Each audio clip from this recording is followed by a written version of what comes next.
అందరికీ చెప్పేది ఒకటే, టైం వేస్ట్ చేయకండి, బుక్స్ చదవండి, నాలెడ్జ్ వస్తుంది. మొబైల్స్ లో మీరు ఎంత చదువుతారో అంత మెమొరీ లాస్ అవుతుంది. ఇది సైన్స్ చెప్పింది, నేను కాదు. బ్లూటూత్స్, ఇయర్ ఫోన్స్ ఎక్కువ యూజ్ చేసే వారికి మొత్తం వెంట్రుకలు ఉదిరిపోతున్నాయి.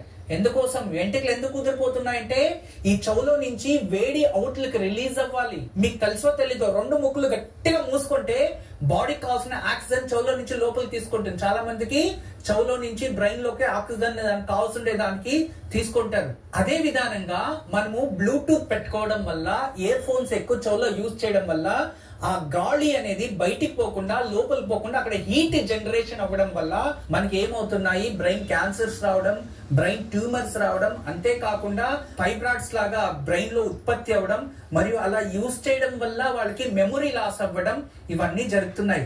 ఉత్తనే తలనొప్పి వస్తలేదు, ఉత్తనే తలంతా హీట్ ఎక్కిపోతలేదు, ఉత్తనే వెంట్రుకలు ఉదిరిపోతలేదు. ఇక్కడ బ్లూటూత్ పెట్టుకోవడం వల్లనే వెంట్రుకలన్నీ ఉదిరిపోతున్నాయి, హార్మోన్స్ ఇన్బాలెన్స్ అయిపోతున్నాయంట.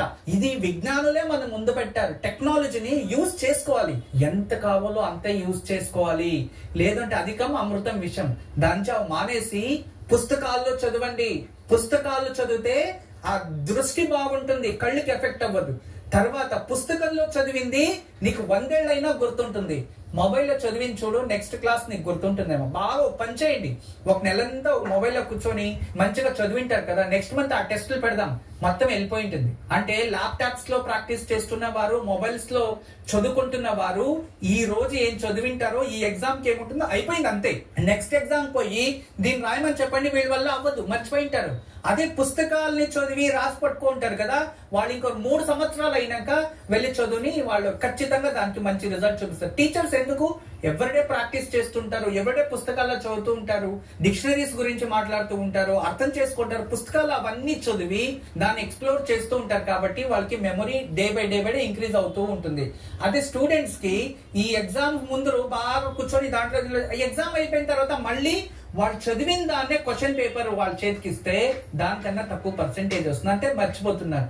దాని కారణం టెక్నాలజీ, మొబైల్స్ వీటి వల్ల ఉపయోగించడం వల్ల. అందరికీ తెలియచేసేది ఒకటే, అటువంటివి తగ్గించి పుస్తకాలు చదవండి, మంచి జ్ఞానం ప్రాప్తిస్తుంది, కొత్త కొత్త ఆలోచనలు వస్తాయి.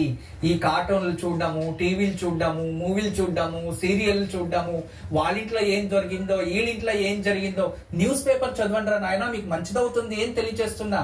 మీరు మొబైల్లో కూర్చొని ఈ పేపర్ చదువుతా, నేను ఆ బుక్ చదువుతా, ఇది వింటా అంటే ఇక ఖచ్చితంగా దానివల్ల ఎఫెక్ట్ ఉన్నే ఉంటుంది. దానివల్ల ఈ ఉపయోగం చేసుకోవడం వదిలేయడం మీ ఇష్టం. చెప్పే జవాబుదారి నేను చెప్పాలి, ఎందుకంటే ఎన్నో కొత్త కొత్త ఆలోచనలు, సైంటిస్ట్ అవ్వాలి, యాక్టర్ అవ్వాలి, ఇంకొకటి అవ్వాలి, ఇలా అవ్వాలి, అలా అవ్వాలి, ఎన్నో ఆశలు ఉన్నాయి మీలో. ఆశలు పెరగాలంటే కొన్ని త్యజించాలి. ఎందుకంటే ఈ ప్రకృతిలో ఏదైనా కూడా కొన్నిటిని మనము సాక్రిఫైస్ చేస్తేనే కొన్ని ప్రాప్తిస్తాయి. అన్ని కావాలంటే అవ్వదు. కుటుంబం కావాలంటే సన్యాసత్వం స్వీకరించడానికి అవ్వదు. సన్యాసి కావాలంటే కుటుంబాన్ని త్యజించాలి, ఇక అంతే. ఏదైనా మంత్ర జపం చేయాలి, అది సిద్ధించాలి అంటే శారీరకంగా పంచేంద్రియాలని ఇన్ని రోజులని కస్టడీలో పెట్టుకోవాలి, అప్పుడే మంత్రం సిద్ధిస్తుంది. అన్ని కావాలంటే అవ్వదు. అదే విధానంగా ప్రకృతిలో ఉన్న మర్మాల్ని మనం తెలుసుకోవాలంటే ఏకాంతంలో ఒంటరి వాడిగా కొన్ని రోజులు ఒక గుహలో కూర్చొని ధ్యానం చేయాలి. ప్రకృతిని, ప్రపంచాన్ని మర్చిపోవాలి.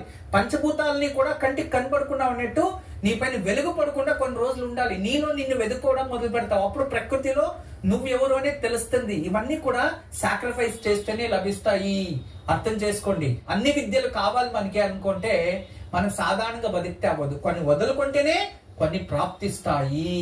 గురుజీ, ఇక ఈ రోజు